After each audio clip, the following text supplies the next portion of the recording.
Hello guys, how are you? Welcome back to the Cinnamon Show. First off, if you're wondering what happened with yesterday's upload, I just wanted to say I thought about it and I think for this channel and right now, 3 times a week would be best, so every 2 days, more or less. But yeah, and I was also away, not just wasting my time, but putting a lot of cool things for the video. So let me show you a little bit about that. First off, we have these boys. Now, I hope you guys like that. To be honest, we're gonna be changing voices pretty frequently in this channel because I am using the free version. Let's go, baby! I'm not paying. So I basically get like a new 5 voices every day. So hey, it's gonna be as much a surprise to you as it is for me. But that is not the only thing I got. Let me show you something else. If I can find it, give me a moment. So if you guys remember, I had said before that I wanted to mix these videos with a lot of entertainment, but also a lot of filmmaking. And now we can make annotations on the screen. That is right, guys. Professor Cinnamon is here. So with this and a little bit more, let's get into our video. So today, guys, we're gonna be talking about Pacific Rim. Goddamn, there it is. We're gonna be talking about Pacific Rim, one of my all-time favorite movies of all times. Sorry, the the screen was lagging a little bit there. Um, well, honestly, not of all my time, right? I mean, maybe this is not my favorite movie of all times, but I have to say I rewatched it a few like months ago, and I was surprised at how good it was. Also surprised at how bad the second one is. We're not gonna talk about that, but we are gonna actually talk about that because I want to compare why it works and why it works in terms of scale. Because you see these movies and you're absolutely floored at what it is that they can manage. You actually feel like you are one of the people standing in the street looking at this huge monster fight. Now, I want to use this frame as a reference right now because it perfectly illustrates my point. If we see in this frame, we actually have, goddamn, what the fuck is this? Remove. Okay, so first off, I want you guys to notice the angle of the camera, right? So we are down low, we are shooting up at the monsters, right? The POV is like if you were a person here and your camera was pointing upwards, then this is what you would be seeing. Also, I want you to notice something else. See how we are clipping, so the actual robots and the monsters are not all on screen. Now this is a very deliberate choice that is making us see a lot of the scale in this film, right? And we are gonna actually see what happens when you remove these important elements later on. So of course, all of these elements are really important. The music and the animation are always also a big part of why this movie feels so massive.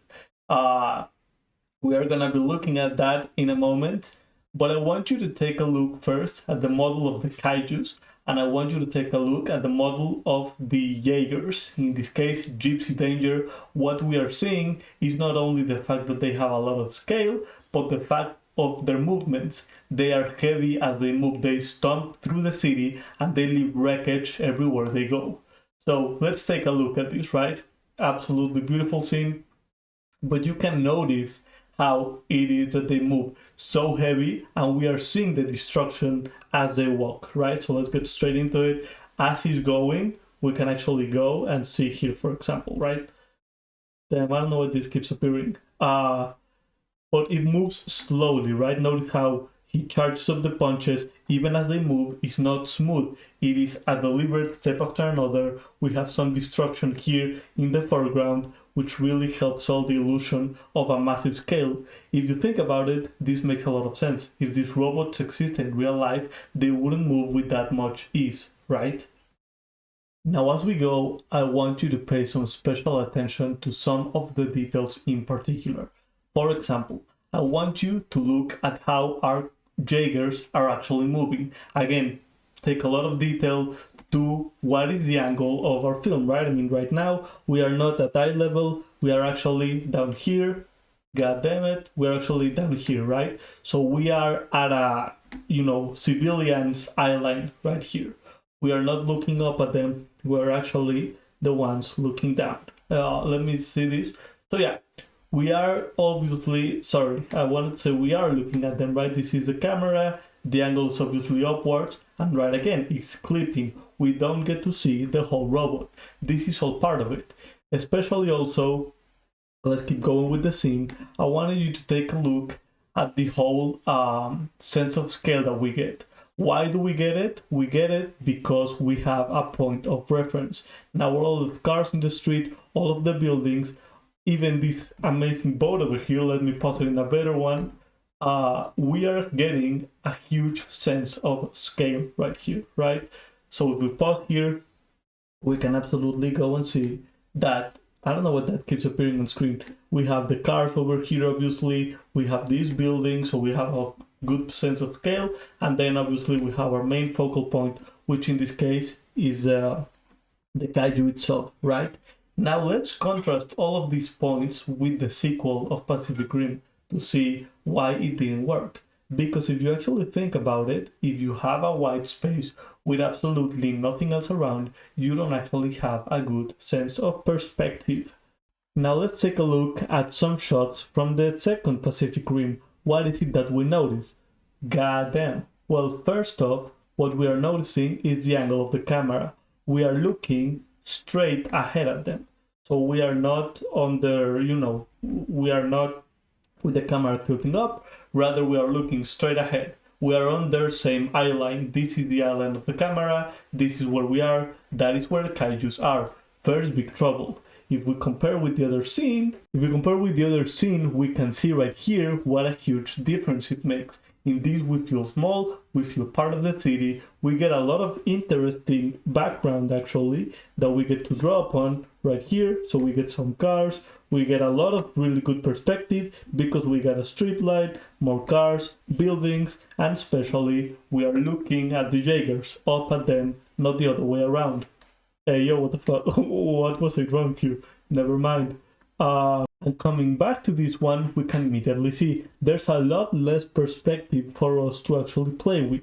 We just have the buildings. And sure, the buildings are tall, but they are nothing amazing, right? We lose a lot of that perspective. We feel like we are eye to eyes with them, and that's why we don't actually feel the same fear. God damn, I don't know why that keeps popping up. I'm gonna solve this for the next video. But we're actually at island with them. You can take a look, right? So where would the camera be placed if it was in space? We would be this person, right? We would be literally right here, looking at them. So that's not what you want to feel. You want us to feel small, not at the same level of the kaijus. Now this is only the first problem of many.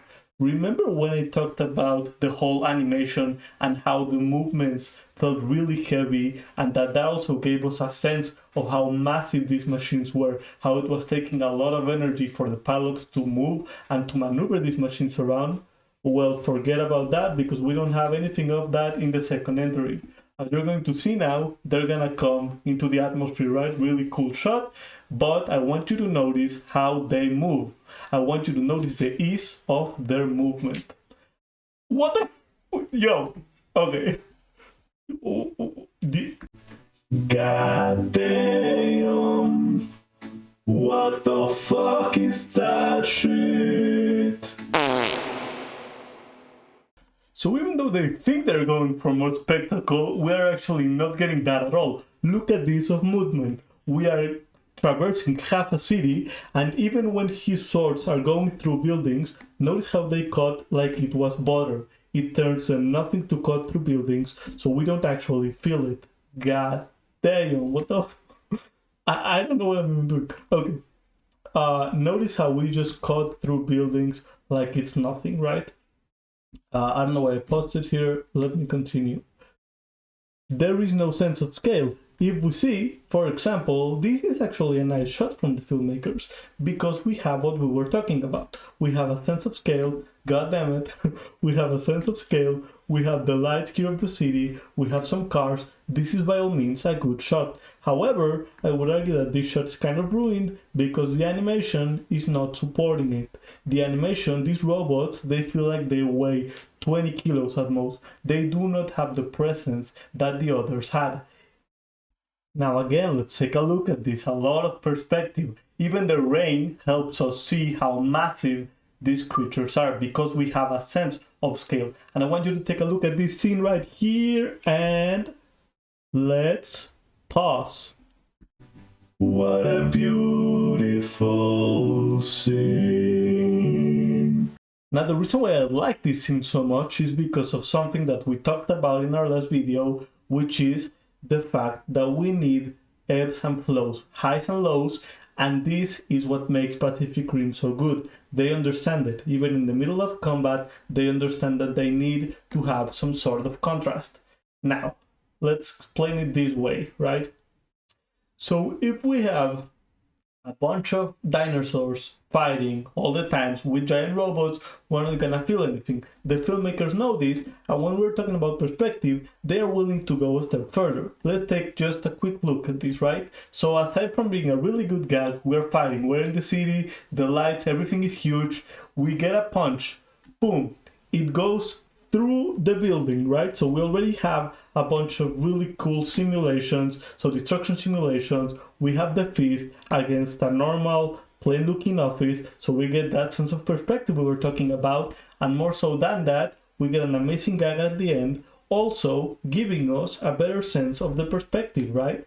So we go into here and we pushing, right? Boom, the camera goes ahead and it does a pushing, right? So we go in with the camera, we have that visual gag that absolutely worked wonders for the movies, and then we get straight back into the fighting. Boom, we get that awesome sweeping shot and we are back at it. This is something that the second movie never quite managed to do. Again, we get into the second movie, we get this cool shot, but then we're at eyesight again. Look at the ease of movement of the pilots. Does that seem to you like they're struggling to move a 500-ton machine? Sure does not look like that to me. Look at that again, right? A low shot, good, but right now we are at that level again. So this is not working because of those two factors. But yeah, so that's all. I just wanted to make a quick rant. This shot is quite sick actually. But let's not pretend that the movies were, they were always pretty good because they managed this scale. This movie just didn't get it. Even look at this impact, right? I mean, we look at the shot, it's pretty cool, but they barely dent the street, right? I mean, they do a little bit of damage, boom, boom, boom, boom, they get up again. If we contrast this with how the other Jaegers walked, so let's contrast, right? Here is our Jaegers, and they look at the movement, look at the pilots, they are struggling, one step at a time, deliberate, and look at that destruction right there. We are getting proper destruction, we get a proper feel for how massive these creatures actually are, god damn it. So look at them, we are denting it, and this is only walking, mind you guys. If they sent one of these things flying through the air, I can assure you that they would do a lot more damage.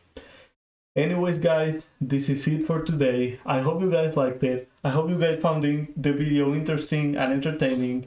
You know that I am still testing a bunch of things. If the video felt chaotic, it's because it was for me a little bit, right? I don't know if you guys have noticed, but I don't actually edit much my videos. Not for a lack of knowledge, I just like this kind of like DJ aesthetic where I'm mixing and matching the video as I go live. More like a live stream vibe than an editor, so just let me know if you guys like it. Obviously, I'm still a little bit learning my tools, learning how to do this. If anyone cares, I do it in OBS. I can make a little tutorial for you guys. But I hope you're liking it so far. I wanted to make a little bit of a different kind of video, one where I mix, a style of comedy with a lot of learning. Obviously, you know how my brand is. I love to yap about movies. If you've noticed, it's more like a podcast vibe where there's not much scripted. I just like to go over an idea, say why I think it works, and now I can actually draw for you guys. So this is pretty cool. Not what you think I'm drawing. There you go. So just let me know if you guys are liking these changes I'm making. To be honest, in the next few weeks I'm gonna be trying a lot of different videos, maybe some more like video essay types, more scripted, but we'll see, right? Depending on what works and what I feel most comfortable on. So as always, if you have any recommendation, be sure to leave in the comments. Be sure to tell me what you're thinking of these new styles of videos, as I think we're slowly but surely finding our voice on the channel. And thank you once again for tuning in. I'll see you, I was gonna say tomorrow, actually no, I'll see you in 2 days. But I don't know when I'll be posting this video, but see you in 2 days. Bye bye.